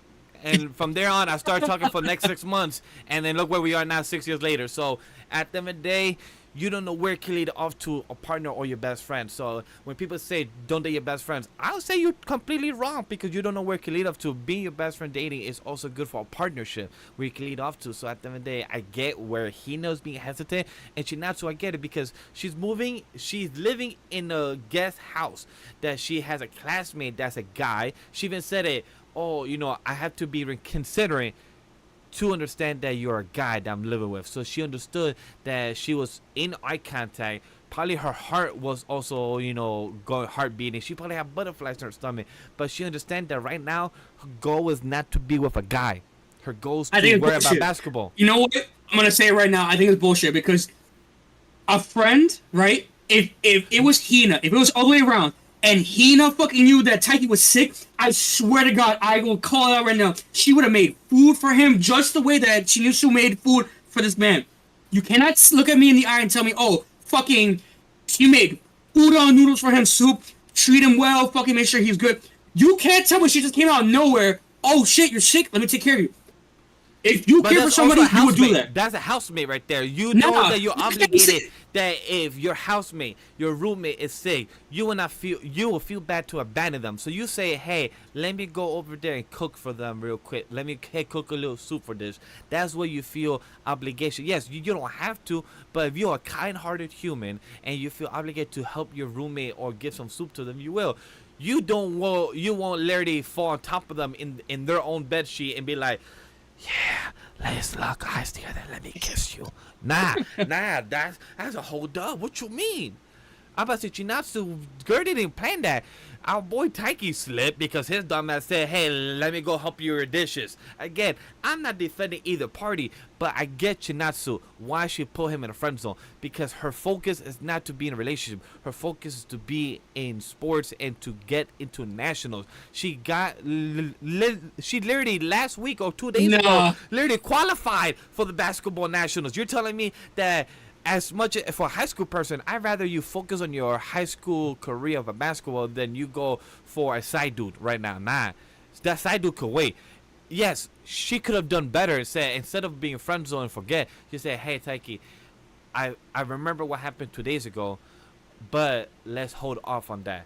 I know that you see something. Me, I felt something too, but I'm trying to focus in basketball. Could have that been better? Yes, but they're in high school. They're not in college or they're not adults to understand how to communicate with one another. So for her to be in that moment, she doesn't know how to handle her emotions. She probably were like, damn, I don't know how I'm feeling. I'm feeling too many emotions. I don't know what to do. I want to at least what I would say, right? Let's put into two theories and let's see if we're both right or wrong. Because I think she likes him. Because I'm thinking back again the other episodes, right? That episode not too long ago where the teacher treated Taiki and his boy out to food at that 7-Eleven, and they got chicken and fucking Hina took some and fucking Chinasu got jealous. You can't say that Taiki I got jealous. What the fuck does that mean? No. You have to be very particular with your words when you talk to somebody, even particularly your crush, right?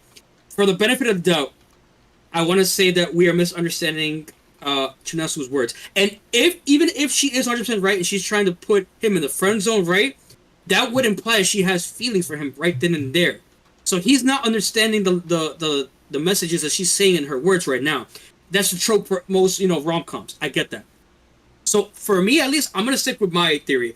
I think she does like him. And I just want to see whether or not Hina's going to make the move or she's going to explain herself more like towards like, towards the end of the series. If you're right, Vash, and she really is friend zoning this man, and he's gonna have to do something else. I'm just curious to see how they take the direction of the show from here on out. Because from like really here, either he trains alone, and he's like hurt, but the thing is he doesn't. When something hurts him, like even like with past events, like with the badminton tournament and everything we lost, he doesn't take it like so hard. He learns from those mistakes. He probably do the same thing, with Shinisu. Like he's gonna be keeping her mind in the back. He locked eyes with her and hid down in the high school. Probably was on the second floor, third floor, or first floor even. And he literally said, "Nah, I'm not gonna look at her." Like I don't know how you told me that he is handling it that well. Nah, bro did not handle that well.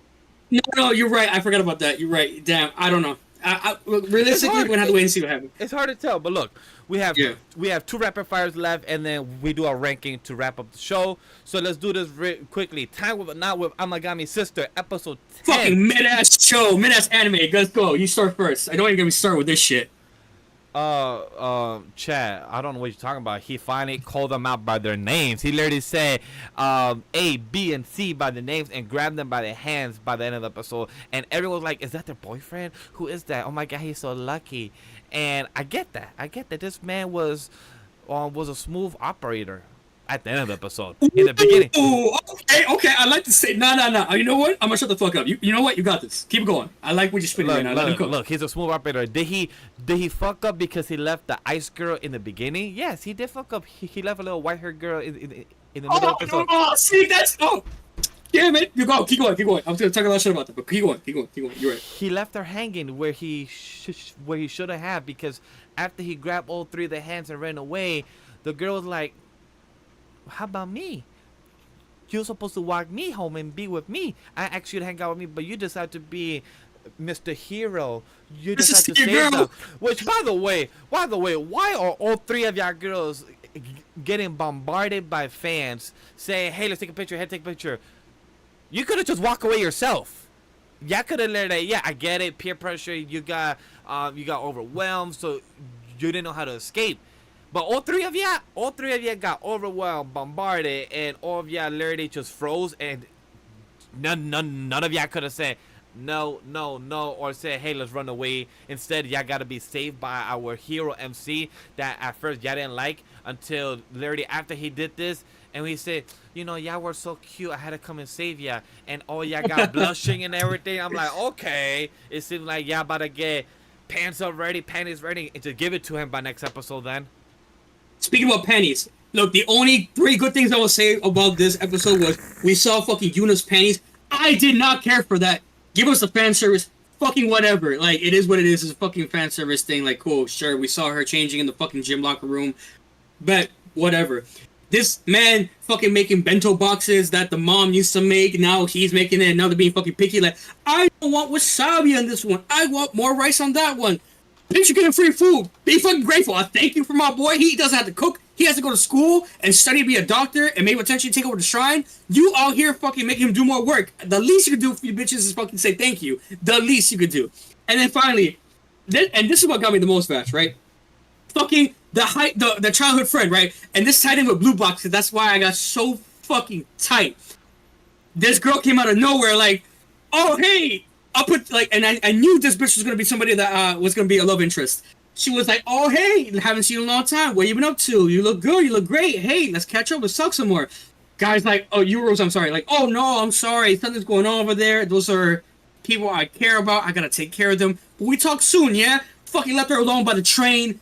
Fucking couldn't take her with the girls to run all the way and then introduce them or something? Like, you have to leave this bitch alone by the train station, run away with these girls, and then fucking fall down and just like them laugh.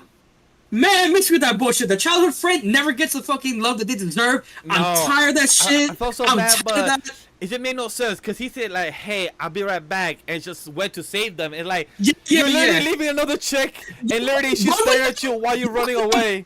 Introduce them. That could have been a whole different episode in itself, right? Then the childhood friend meets the three girls that I think they may or may not have met already. Maybe yes. I believe they did. Yeah, I believe they did when they went back to the house. More of an interaction. Yeah, they could have more interaction. Like, oh, like potential. Competition. Love interest. Yeah. And then my other thing that threw me off was, you're right. The people that are surrounding them, right? Why did some of them have fucking DSLRs out of fucking nowhere? Like, I've never been to Japan. I could be very wrong. I know there's a lot of tourism, but you're telling me there's people just out there with big ass DSLRs just running around like, oh, let me take a quick picture with you.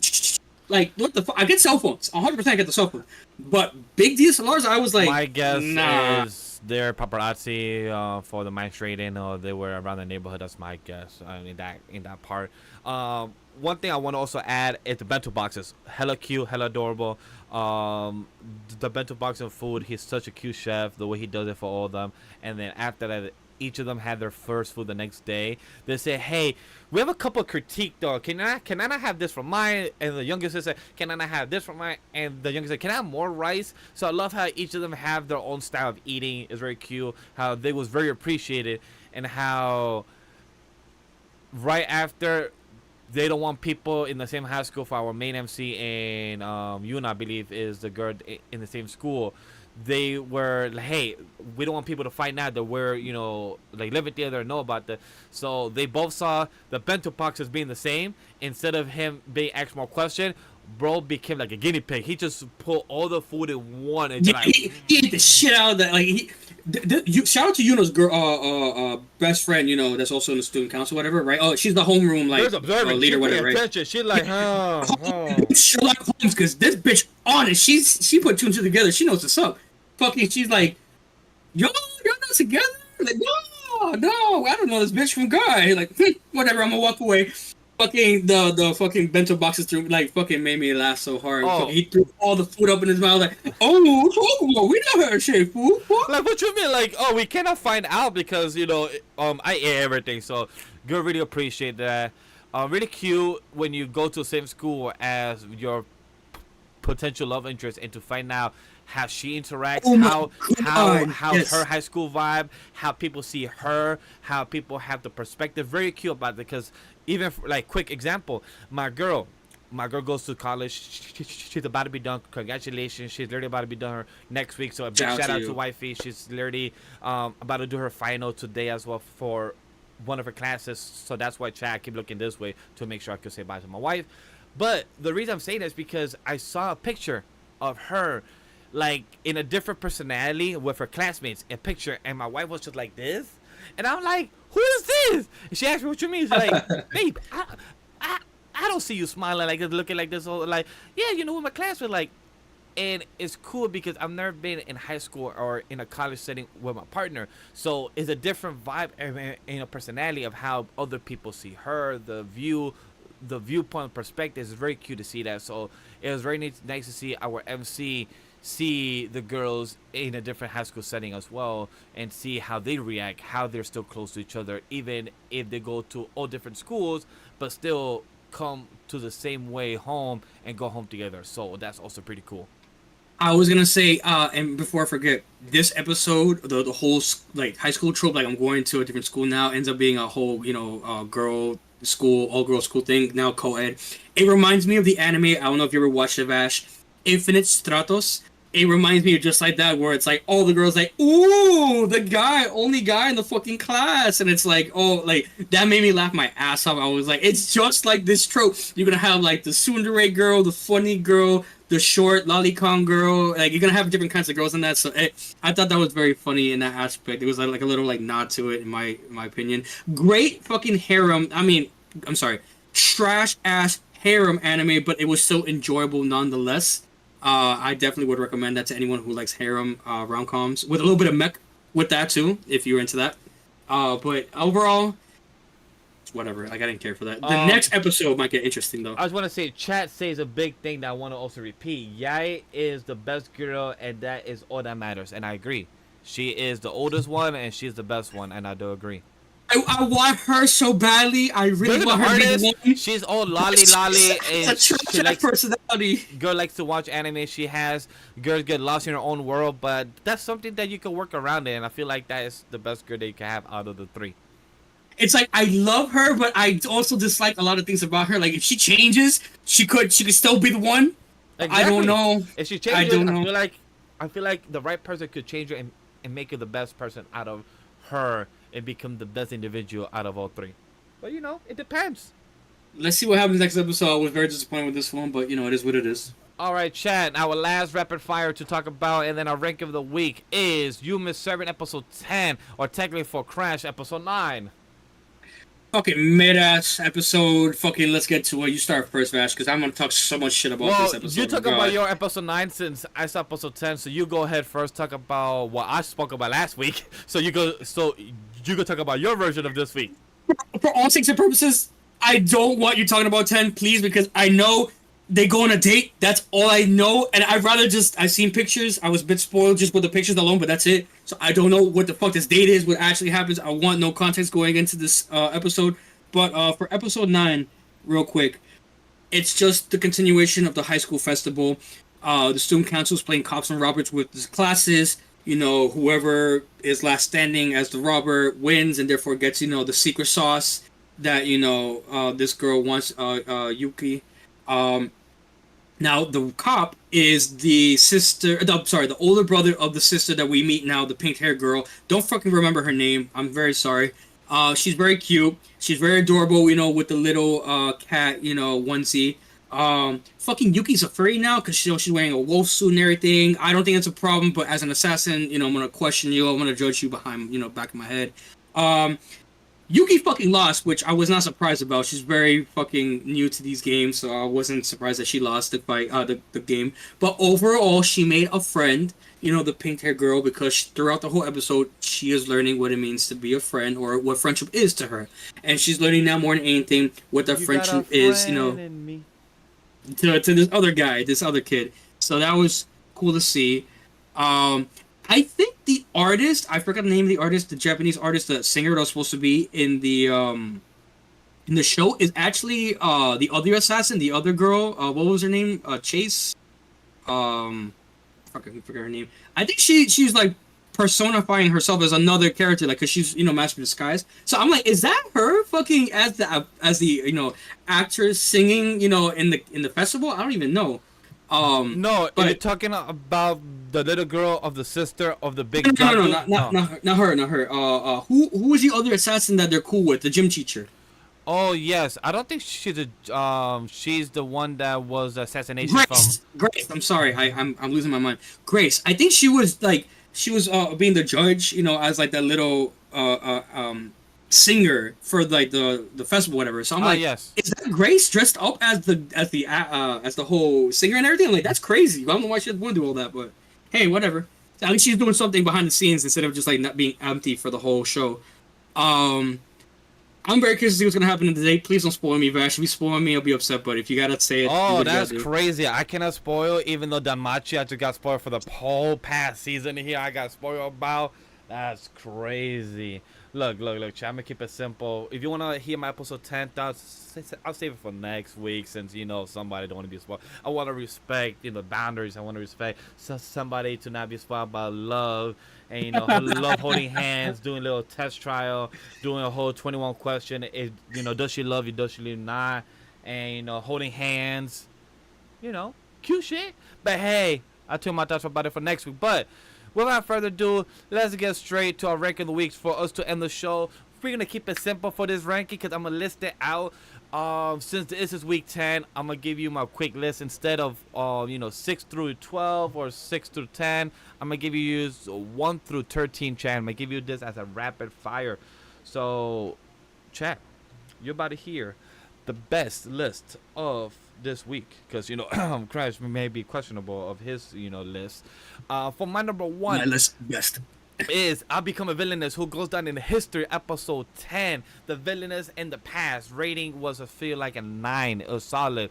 In this episode, compared to episode 11, have not seen episode 11 yet, but for episode 10, it was what Will tells Alicia and the other villagers of Rona about his past, describing the scheme he fell into, the regrets it left for him, with then Alicia returning to the academy and quickly becomes a tangle up yet in another plot. So look, quick things that we found out. That shit happened on one night. The king changed his mind and drastically kicked his brother out for killing him, or supposedly. And we also found the big thing that Alicia is becoming more of the villainous character, and we find out that our boy Duke knows about his uncle Will, so he's like, hey, I knew about this, stay away from this. And the Duke did another wall slam, but kind of backfired him, where he got headbutt from Alicia. That's the crazy thing. She literally just headbutt the Duke, and I'm like, boy, girl, you are wild. That's not something you're supposed to do to the prince.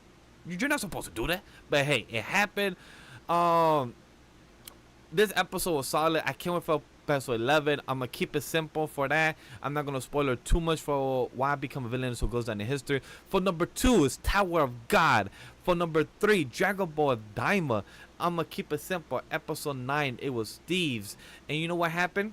The rumor is Goku finally got the Demon World 3rd Dragon Ball. He got the 3rd Dragon Ball. He finally got it. But guess what? This man is so fucking reckless that he lives it on the side of a window, and it got robbed. But then obviously he got it back together. He went around. He fought quick scrimmage. Scrimmage, that's the word. He got him. Knockout. Boom. But then guess what? We finally, after fucking 9 episodes, chat. 9 episodes, we finally cut up to Vegeta. Vegeta and Goku are finally together. And guess what? Goku said, hey, your ship got robbed, but we cannot scoop you.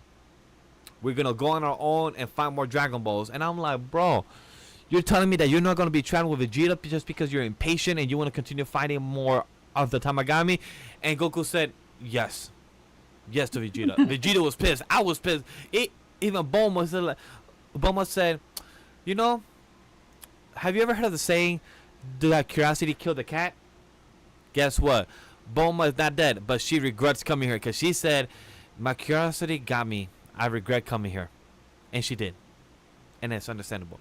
But you know why Vegeta got his ship robbed? Crash, it's because remember that scene, the original Dragon Ball of Piccolo and Vegeta in a nightclub or I think like in a disco they had? Yeah, in the original Dragon Ball Z, they had a scene with Goku and Vegeta like having some type of black and white some type of black lights with disco and everything. I forgot what scene or what saga or what arc that happened in, but they redid that. Vegeta, instead of starting to fight, he bumped into somebody, at a club. Somebody standing. He literally bumped into them by the elbow. And Vegeta was like, hey, I'm not in the way. You're in the way. You bumped into me. I'm like, bro, you technically bumped into him. But sure, Vegeta, you're the Prince of Osaiyan. Nobody bumps into you. So Vegeta just started giving the hands to these random fathers. And then these fathers are the ones that robbed the ship. And guess what? They came back for round 2. And Vegeta God damn it. By the way, where's my ship? Oh, somewhere nearby. He's like, word, I'm gonna beat you up and you're gonna tell me where my ship is. So Vegeta most likely Right. by the end of the episode he got his ship back. So he's gonna probably catch up to to Goku. But funny enough, Goku told him, we're gonna go after the ship, but I mean after Dragon Balls. But if you want, Vegeta, go after the main boss. Go fight the Demon Lord. I would love that. But you know what? If Vegeta goes after Demon Lord, he might lose. Because he's not strong enough. Most likely, but I hope that's not the case. And the last thing that we found out, the third thing I want to bring up, that there was a thing that was mentioned in storyline. It's called the third eye. You know, in a lot of mythologies, the third eye really means something.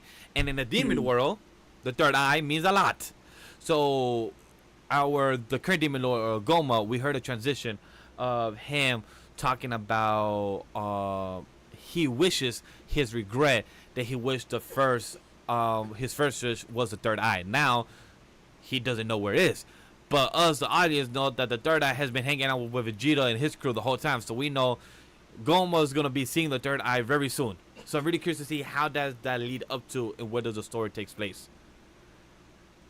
I know Majin Ku is up now. Yeah, so In my head. that's the last thing that happened. Majin Cool, people shit on him. If anybody wants to know why they shit on him, it's because in Portugal, cool means ass.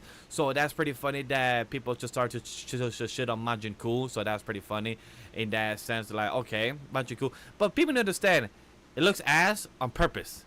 We're going to get a better version later because this was a one seed of Cyberman. We find out that the Cyberman was what was the original of their upcoming. That was DNA. Oh yeah.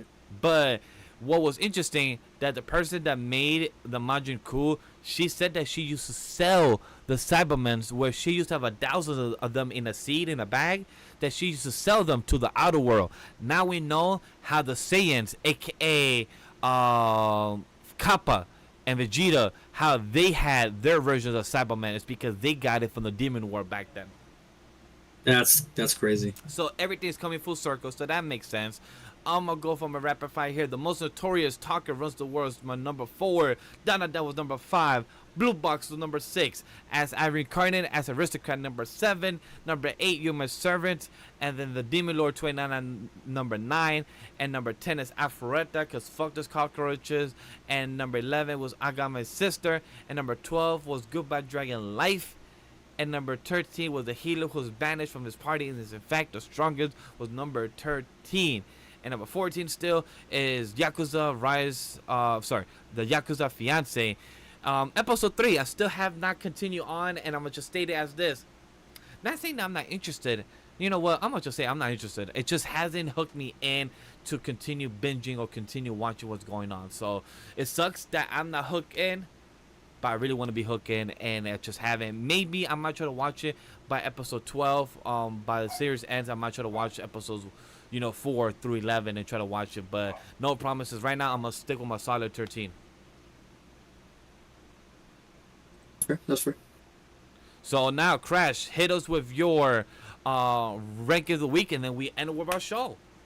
Okay, I'm gonna make my ranking very quick, because I have spoken pretty much majority of everything beforehand. My top first, I'm gonna go from 1 to 9. Make it very quick. Top 1. Top episode for me was again Danmachi's season 5. Number 2, Don to Don, mid episode, JK. Number 3, Blue Box. Number 4, Arfuera. Number 5, Tying the Knot with an Amagami Sister. Number 6, 2.5 Dimensional Seduction. We had that little date going on, and it was very funny to see that happen.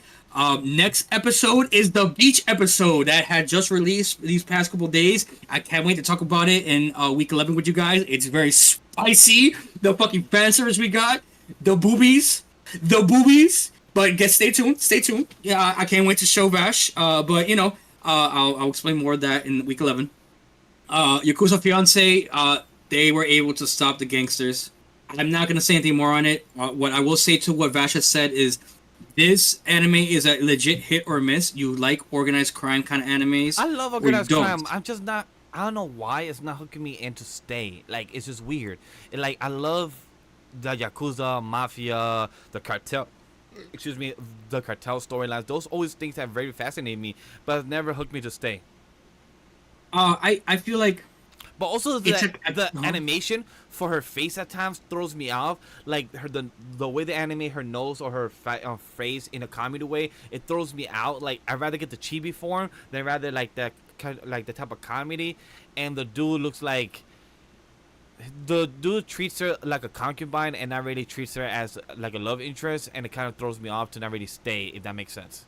no, I get that. It's funny you mentioned that because they actually made fun of her because of that. Literally Oh, in the anime, literally that just happened a couple days ago. So I, it will be mentioned in week 11. I will tell you more about that, Vash. Off, all on right. Discord. Since I have nothing to binge other than the Apothecary Diaries and any other stuff I need to edit and work on, ReZero and stuff like that, I will probably put the time for Yakuza. Maybe I will binge that and just call it my solid 14 animes and just make the time for it, just to see where we are at and how this show ended. Because I am interested. I just need to make myself invested to actually be hooked into it. There's a plot to it. It's not solid, but I see where they're going with it. And like I said, it's not for everybody. The toxicity between these characters and how they like or they have to have feelings for one another is very unique because it's not something they have had before. One is a fuckboy, one is a legit player. The other one is just very demented in the head, in the sense that, the girl, she hasn't had a boyfriend like that, so this is like her first relationship, if you want to call it that, with somebody that is legit like such an asshole. Yeah, So I'll say that sucks to be your first relationship when you have a guy like this who is an aggressive asshole that says, "Oh, I love it that you treated me horrible, and I love you." I'm like, my dude, that's always the opposite. This girl's treating you like shit and tells you the opposite. But that's the thing. But Sometimes it like turns that. you on. Okay, hey, some people have different kinks. Hey, if you if you want to be dom over just because this girl is saying how much of a worth a piece of shit you are, but then it turns you on, do you, buddy? Again, it's people have different tastes. I like the maturity of them, even though they're high schoolers, which is weird. Again, for you, Vash, it's not like your take. I don't mind that. I prefer, like, sometimes, high schoolers look a little bit older and everything like that. For an organized crime kind of anime, it's good. I'm starting to lose a bit of interest, same as him, but not that much. But that's why it's lower. It's at my number 7. Number 8 is Yorma's Servant. Again, it was getting interesting, but just like with Yakuza, I'm starting to lose interest. What's going to bring it back now is the date. I'm looking forward to that, so maybe that might bring it up a little bit more in the rankings. We'll see next week. And then finally, MF Ghost was the highest last week.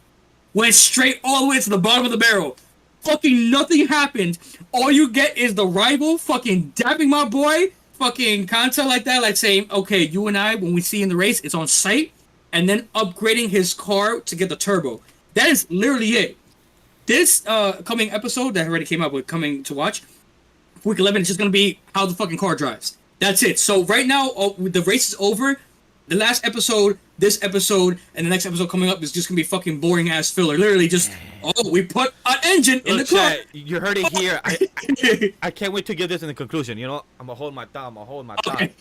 Okay, you're gonna put the engine, the turbo in the fucking engine, and you're gonna drive the car around for a test drive. You're gonna keep looking, for your father, but we don't know where the father is. Like, it's just the racing aspect is what's getting everything interested. And we're not gonna see that until the very end of the episode. I mean, the very end of the season, excuse me. So, I'm curious to know. I'm pretty sure it's gonna be season 3. Like the way how the season 2 is gonna end, it just can't end like that, honestly. But we'll see. But so far, MF Ghost was high up there and then went straight lower. I was disappointed. But that's my top 9 list of week 10 for you guys. Look, Chad, you heard it here. You heard our ranking. Our apologies that we couldn't go much more in depth to our conversation of why our ranking is. Like I could have gone with, Notorious Talker, because I know it's a huge one on the list. It was still top 5. It was literally number 4. So it shows that Down and Blue Box was number 5 and 6. So it shows that these other animes, Tower of God, Daima, Notorious, and Villainous, were still in the top 5 for me. So it shows what it was. But hey, chat, you know what this means? That we're about to end the show. This is coming to our conclusion.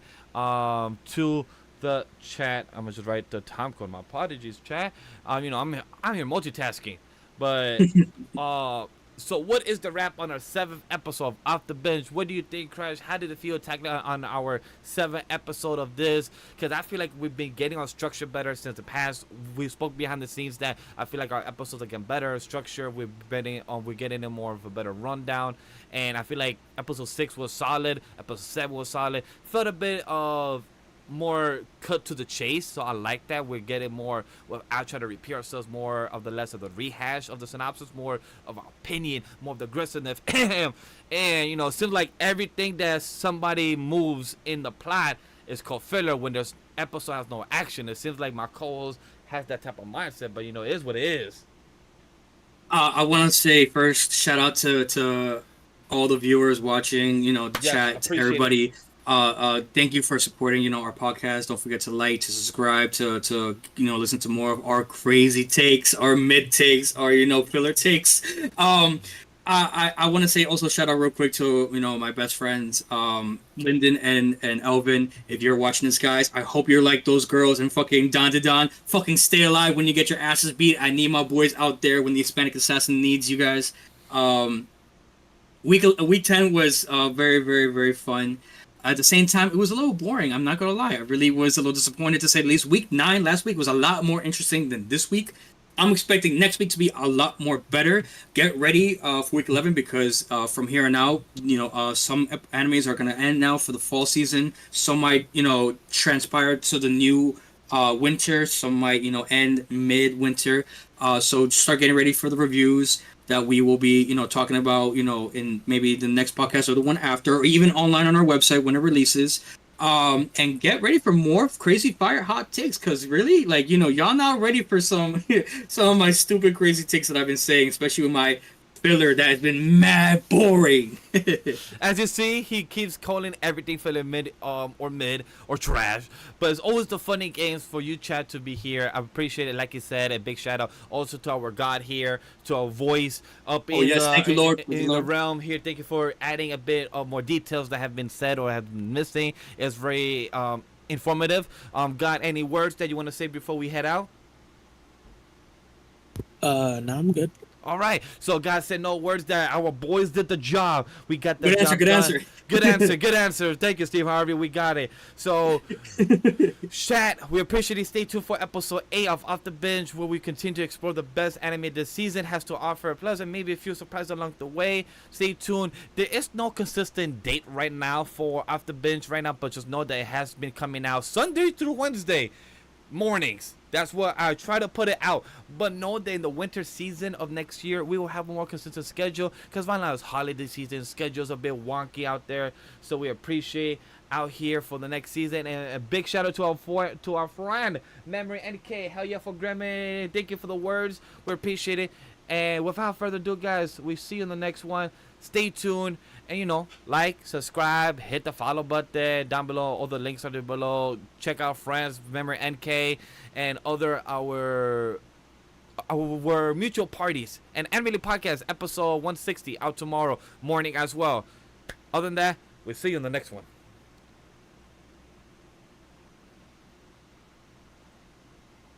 Damn, I think I should have said Dr. Pepper is the best soda of all time, but I don't think that applies to anime anyways, no?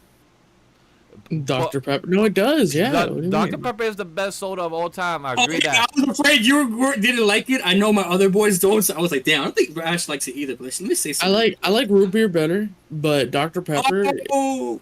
But Dr. Pepper is anime related because of Steins Gate, so I'll give it to you. But Dr. Yes, Pepper. you are right. Yes, you are right. Oh, thanks. See, this is why God, he needs to be here sometimes. He gets it. You're right. Thank you. You know what? Thank you. Oh God, this man gets MVP award for this episode for sure.